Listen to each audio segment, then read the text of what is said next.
A new series charting the life of Italian fascist wartime dictator Benito Mussolini has premiered in Italy and debuts on Sky on February 4th. Mussolini, Son of the Century, follows his rise to power and is based on the 2018 novel by Antonio Scurati. Let's take a look.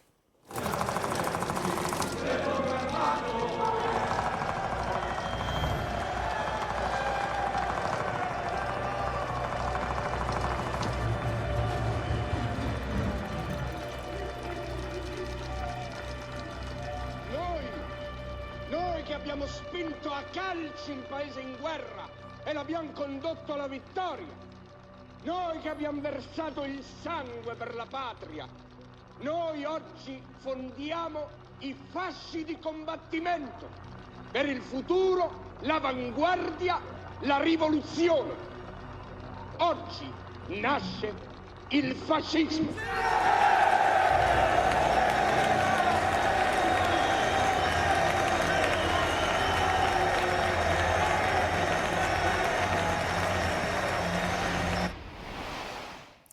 And I'm joined now by the director of the new drama, Wright, and the author of the book upon which the drama is based, Antonio Scurati. Gentlemen, welcome both. Wright, if I can start with you. We're seeing a clip there of the drama, a sort of novel way of looking at historical events. What was it that interested you in looking at the story of Benito Mussolini? Well, growing up in the 80s and Thatcher and so on, the word fascist was bandied about and we used it against the police and against any kind of authoritarian figure. But I don't think I really understood what it meant. And then with the spread of the far right across the world recently, I felt it was my responsibility to try and understand what the word really meant and where it came from. And do you think that even now, I mean, you mentioned the 80s, do you think that we're seeing elements of that now and perhaps the whole concept and word not really being understood in its full historical meaning? Yeah, I think that, I mean, I can only talk personally, but I don't think I really understood what the word meant. And I do think that we are seeing a resurgence, if not of fascism, then certainly of populism and far-right populism. Antonio Scurati, if I can come to you now, your book has been wildly successful, not just in Italy, but it's been a bestseller around the world. Now, there's no shortage of historical books about fascism and Mussolini. Why do you think the way that you told the story, which is now also reflected in the drama, proved so gripping? Well, probably because the story is told from inside. I am anti-fascist, but I believe that in order to understand deeply what fascism has been in my country and elsewhere, it was necessary to acknowledge that the fascists were not always theirs, but we were fascists. We've been fascists. We needed to look deeply at the fascists inside us, and that's how I conceived my novels.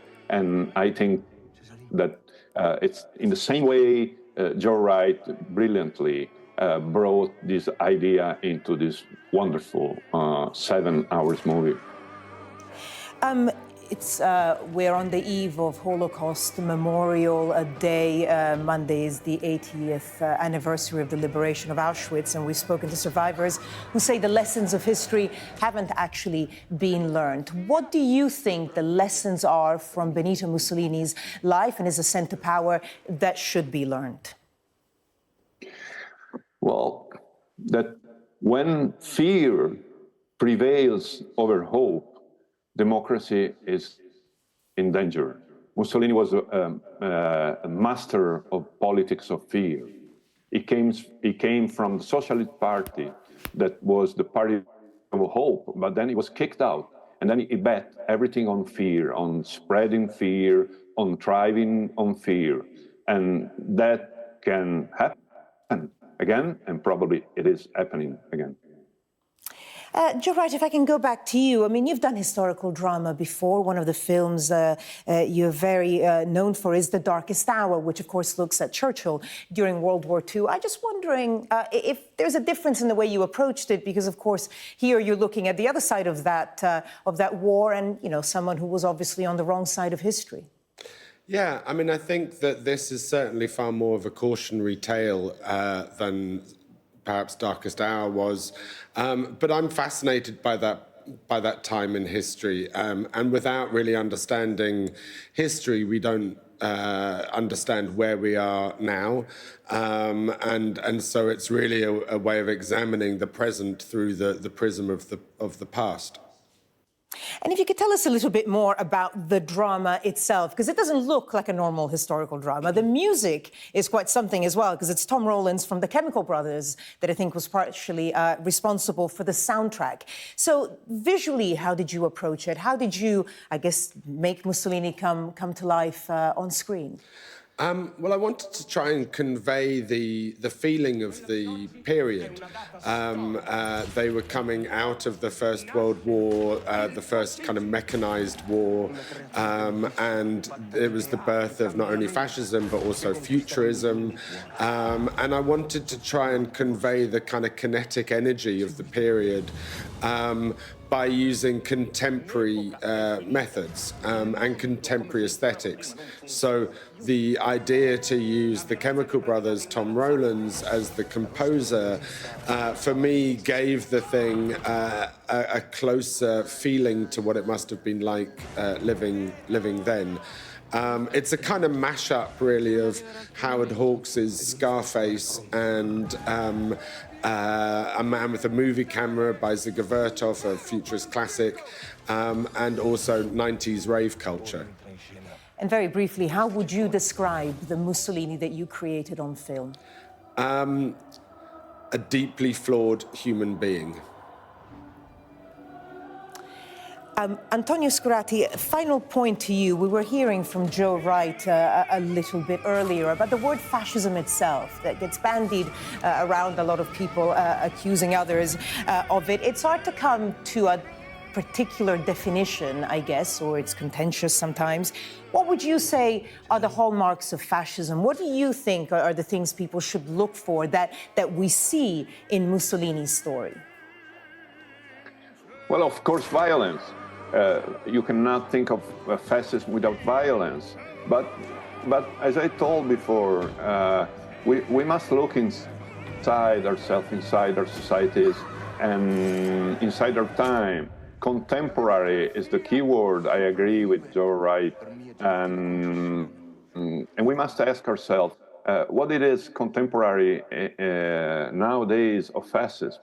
I think there is many things about fascism that still lives on.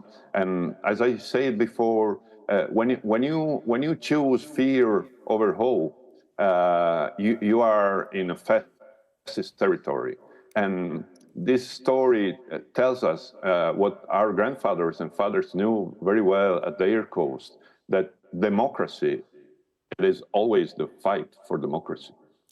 Joe Wright, a final question to you as well. We hear Antonio Scurati very much speaking as an Italian, a continental European who has fascism in their country's history. Obviously, in the UK, that's not the case. Did that make a difference when you were making the drama, that you sort of had to explain it to an audience that wouldn't see it as being in its roots, because, of course, it isn't?